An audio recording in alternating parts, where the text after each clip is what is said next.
Well, good morning to all of us, to all of you, on this, our Christmas celebration.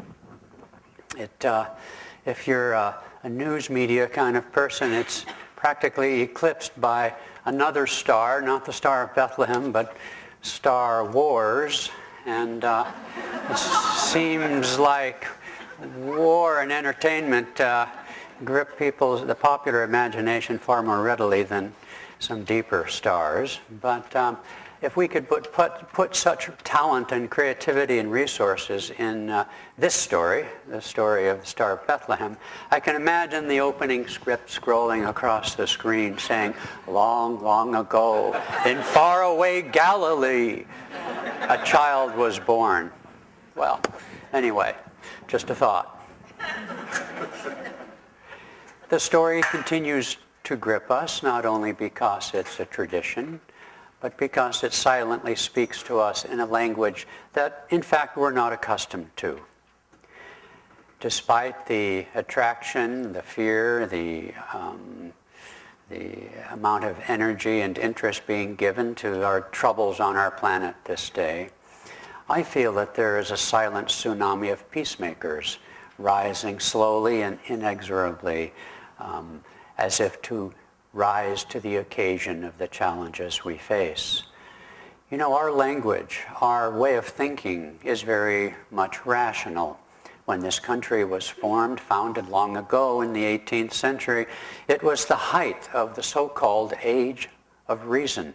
In fact, so proud were some people of their reason that it was later called the age of enlightenment. Well, we can look back and laugh and scorn perhaps and just say, well, I don't know how enlightened we are, but thus is the delusion of reason gave birth to the Industrial Revolution, which in turn gave to us the great weapons of war and exploitation. Okay, needful though it might be, we need something else, don't we? And the Christmas story then comes to us in a different language than we're accustomed to. You know how they say a picture is worth 1,000 words? Well, in a higher age, long, long ago and long in the future to come again, we won't be quite so rational, so articulate, so verbal. Pictures. In fact, my friends who work with animals tell me, interestingly enough, I think they've got one leg up, if you'll pardon me, on us, is that if you want to communicate to your dog, I'm not sure about cats, but they seem kind of snooty, you know. P.G. Wodehouse, the famous satirist, once said, "You know why cats are so snooty?" He said, "Because they were once worshipped in ancient Egypt, and they've never quite gotten over it." So I can't speak for cats, and I shouldn't speak for dogs, lest my wife come up with a zinger. But nonetheless, I'm told by Martha, who works with animals, and other animal intuitives, that the way to communicate is through pictures, through images in your mind.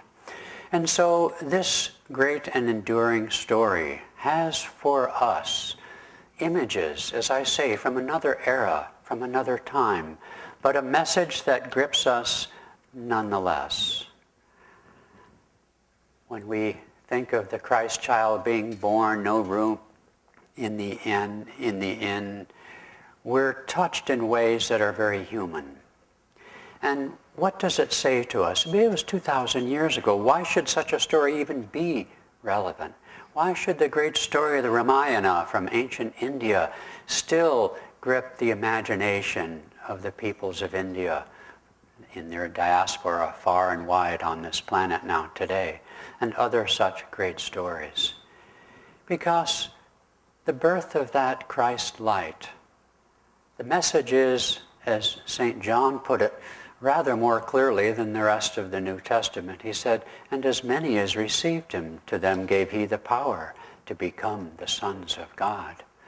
Overlooked is this essential message of St. John, which is the message of Christ, which is the message of the avatars in every age, which come to remind us, to give us the good news, as it's sometimes said, that we are not these bodies, we are not these conflicts, these conflicted personalities with all of our problems. We are not these racial hatreds, these national competitions and religious warfare. We are something much, much greater. It's odd, that science, the great religion of the rational mind, it's science, which in fact is our God in the West more than anything. It's debunked so much, it's proven so many other things.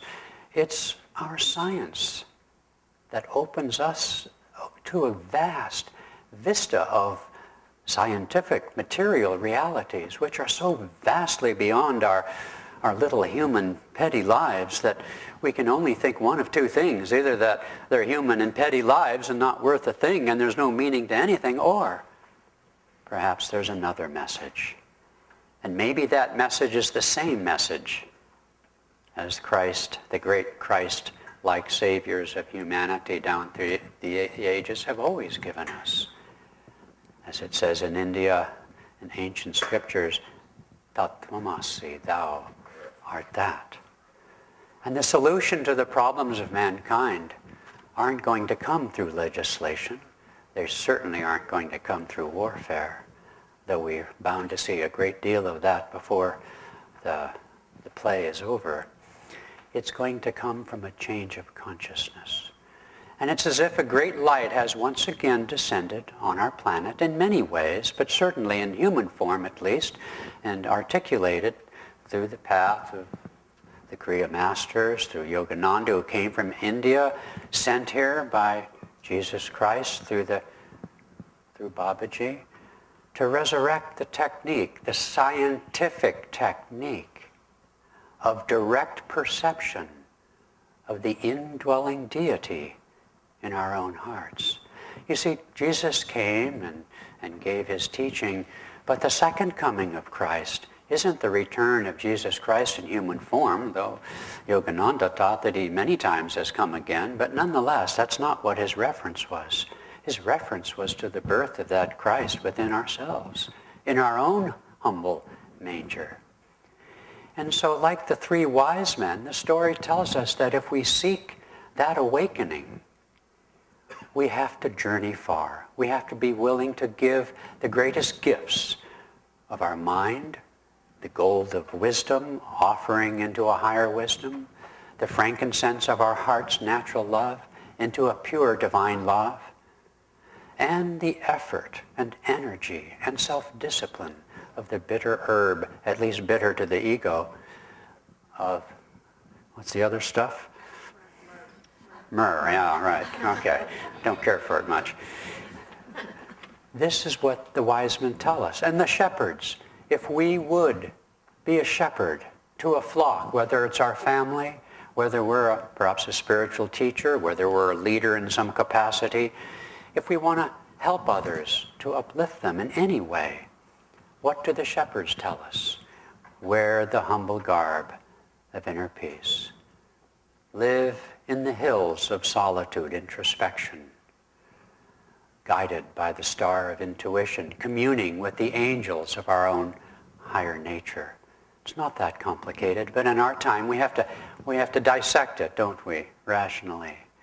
This is what it tells us. And that evil King Herod, who is that dude? He's our ego with its minions of the subconscious.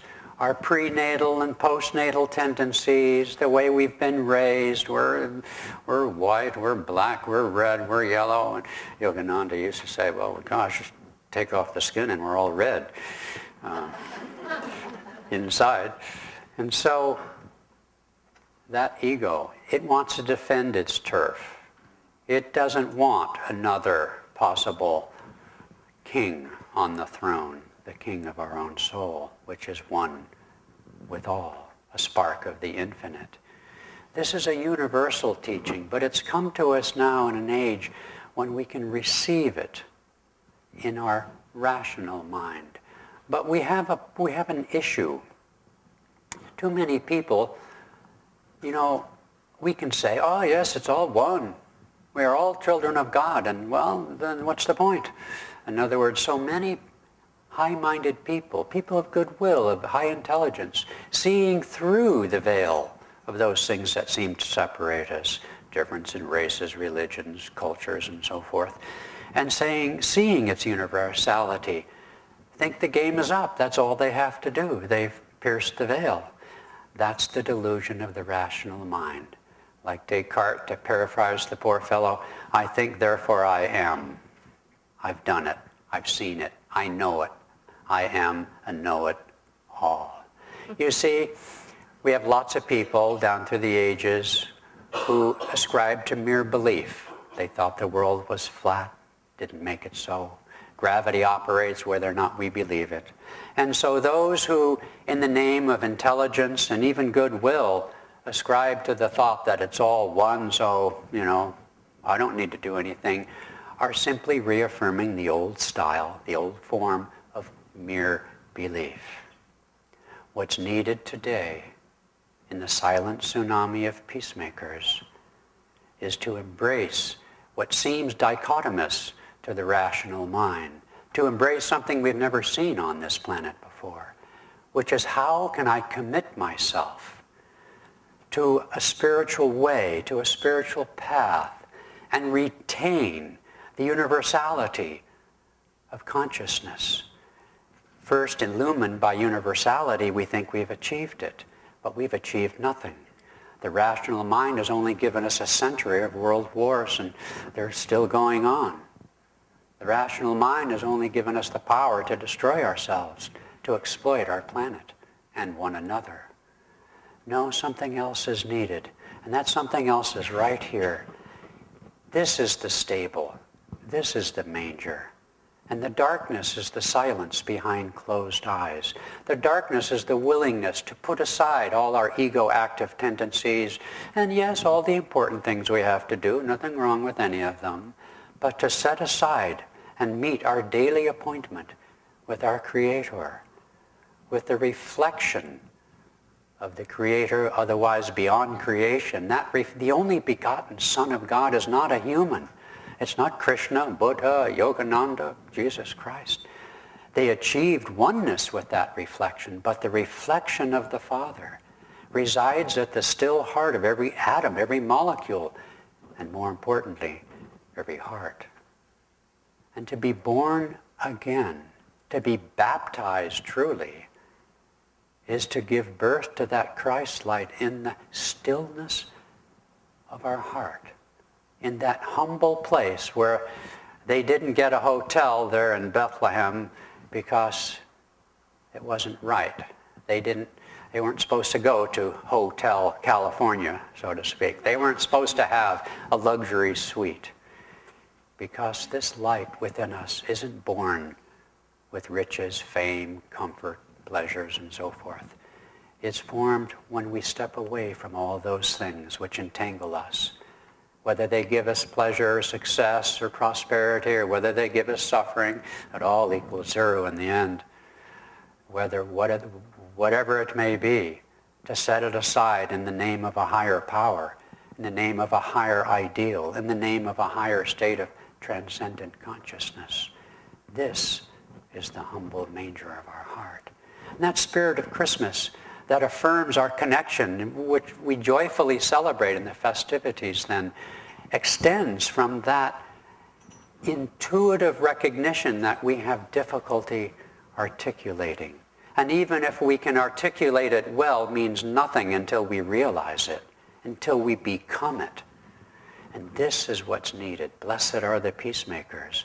And the army of silent peacemakers that are coming to places here like Ananda, we need to march in the sense that, imagine 10 billion people, or not 10 billion, 10 million people meditating in their homes, never knowing one another. It would have certainly some effect, but we need something more. Just as other armies are forming fellowships, if you will, to accomplish their evil ends, we need peacemakers to join in fellowship, to come to places like this, to put the shoulder to the wheel, to help and serve in various ways, to make real the ideals, not simply to articulate them, but to make them real. Our guru, Paramahansa Yogananda, from India, a yogi, a great yogi, bringing Kriya Yoga, people ask us sometimes, why do you, what's the Christ's birth story have to do with practicing meditation? Because of this teaching. And he came, he said, as the second coming, he said, to show us that the teachings of Christ, of Jesus, and of Buddha, and Krishna, and so on, are essentially stem from the same revelation, from the same inner experience of a realized truth, not just simply an ascribed, affirmed truth, but from the realization that comes from giving, as the three wise men did, all that they are, all that they possess, at the feet of stillness, to receive the light of Christ. May we all have a happy and blessed Christmas.